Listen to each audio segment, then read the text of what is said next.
Bueno, pues en este vídeo vamos a explicar el catabolismo a nivel general partiendo de biomoléculas complejas y vamos a ver cómo estas biomoléculas complejas se van a ir degradando hasta tener moléculas sencillas y gracias a esta degradación se va a conseguir energía y se van a conseguir electrones. Recordamos que el catabolismo son aquellas reacciones en las que moléculas complejas se transforman en moléculas sencillas. De esta transformación, como se rompen enlaces, se libera energía y se liberan electrones. De manera que lo que tenemos que tener claro es pensar de qué compuestos orgánicos vamos a partir, qué compuestos finales vamos a obtener, qué productos finales, y estos electrones que se liberan, qué molécula va a ser la aceptora final de estos electrones. En función del aceptor final vamos a tener distintos tipos de catabolismo. Bien, los compuestos orgánicos de partida que vamos a tener van a ser proteínas, o bien glúcidos o bien lípidos. En el caso de las proteínas, vemos que una proteína sabemos que es una macromolécula formada por aminoácidos que están unidos mediante enlaces peptídicos. Estas proteínas se van a romper esos enlaces y se van a transformar en aminoácidos. Después, estos aminoácidos, mediante reacciones como la transaminación y la desaminación oxidativa, terminan dando lugar a amoníaco y a cetoácidos. El amoníaco o bien se expulsa directamente en la orina, dependiendo del ser vivo que se trate, o bien se transforma en urea y también se excreta por la orina, como es nuestro caso.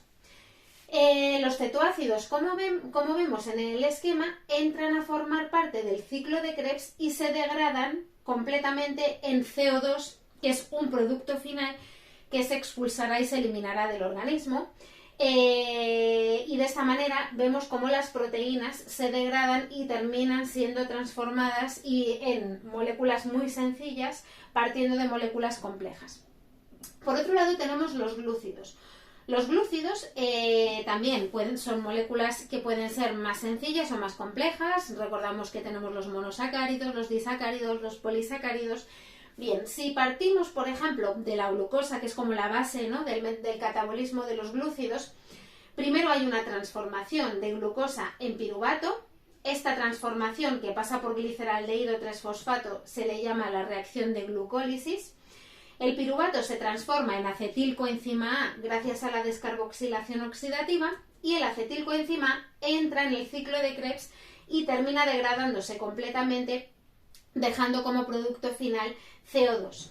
En este caso, como la degradación va a ser completa, el aceptor final de electrones es el oxígeno y entonces cuando es el oxígeno hablamos de respiración aeróbica, hablamos de catabolismo por respiración. De manera que los electrones, cuando se unen al oxígeno, dan agua como producto final.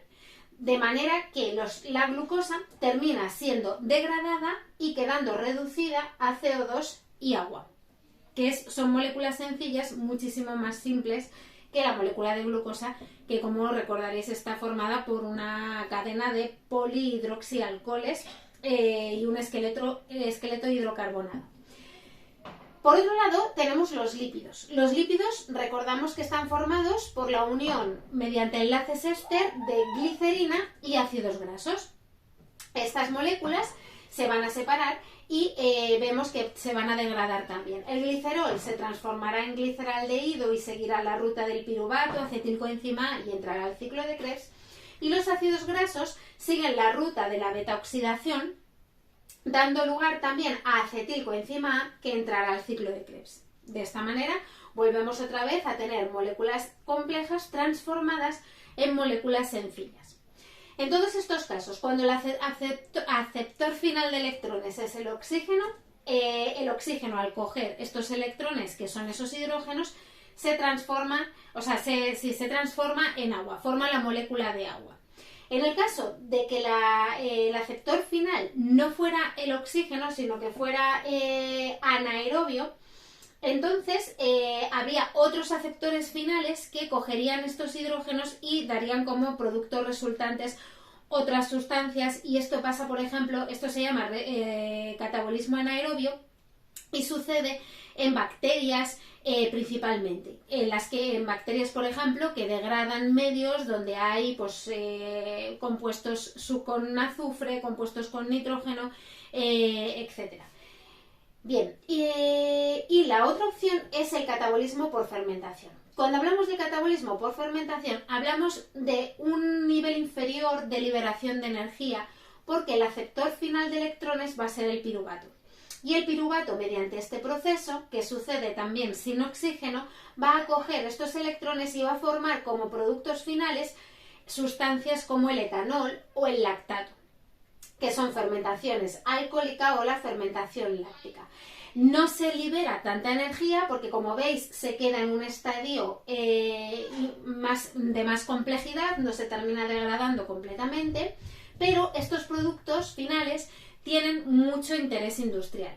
Y por eso las fermentaciones pues, son reacciones que se estudian a nivel industrial para que se terminen formando productos pues, de distintos tipos, de distintos sabores, etcétera, que se emplean pues, para fabricar, por ejemplo, productos pues, como la cerveza, como el vino, como el queso, yogures, etcétera. ¿Vale?